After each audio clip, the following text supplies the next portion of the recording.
Today, I'm going to talk to you about time blocking. In a set day, this is all we get. Once this runs out, it's done. We get to go again the next day, but time is something that we don't get back. And by not managing our time, we let life do us instead of us do life. So it's critically important for you to get crystal clear on what your schedule looks like, because you will find that so much time opens up when you have a bit of structure. Now, whether you use technology and you want to use something like a Google Calendar, Outlook, or iCalendar, or if you're old school like me and need to use an old-fashioned diary, my computer just died. Whatever. It is so critical for you to lay everything out. So you want to start out by putting in your non-negotiables. As I recommended, setting up a 30-minute window in your morning to set some kind of daily practice, a daily ritual to prime your day is super important. I'll get into that in a future video. And then every day you wake up and you go to bed at the same time. That's going to help you create immense structure. Even on the weekends when you don't have to work, you're going to condition your body to get used to getting up and going to sleep at the same time, getting some kind of routine down. And if you're like me, you might have nights where you don't sleep more than 3 hours for 2 months at a time because you're going through perimenopause or you have Graves' disease, right? So that can be super challenging at times. But again, if you stay consistent and aim to get up and go to bed at the same time, between those hours, it's critical that you block off what it is that you need to do.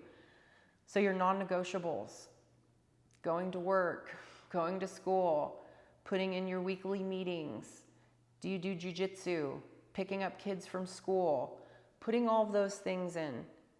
And then you want to add in time for your workouts and your meal prep. Okay, on Sunday, I'm going to buy a bunch of stuff, cook it, store it. I'm going to get my mason jars ready for my smoothies, whatever the case might be. And obviously this can be more difficult when you are cooking for a family of 4 or 8 or what have you. But again, don't let that be an excuse, because you are in control. You have the power. So set aside time for you to be prepared. So you've got your workouts in, you allot time if you're traveling and not working out from home. Make sure you put the time in there to get to and from the gym, including your stretching and your cardio, and then from there, you can put in the other things. And you get real clear on where we're wasting time. How much time do we sit and waste chit-chatting via text message, or doom scrolling on social media, looking at stuff that is completely outside of our control, or following people who make us feel worse about ourselves because we have the disease of comparison, right? So super important that you get clear on what it is that you're doing. If you're using an electronic calendar, you can set these up on a day and then set it to repeat on a weekly basis.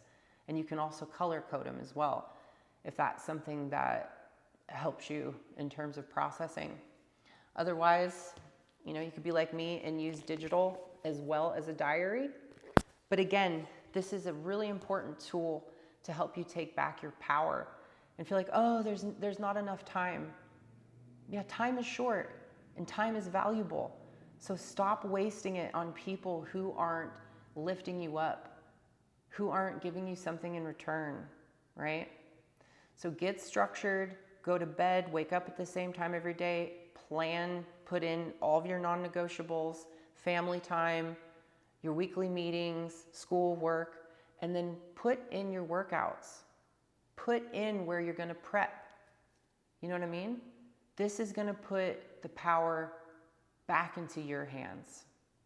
That's what's up.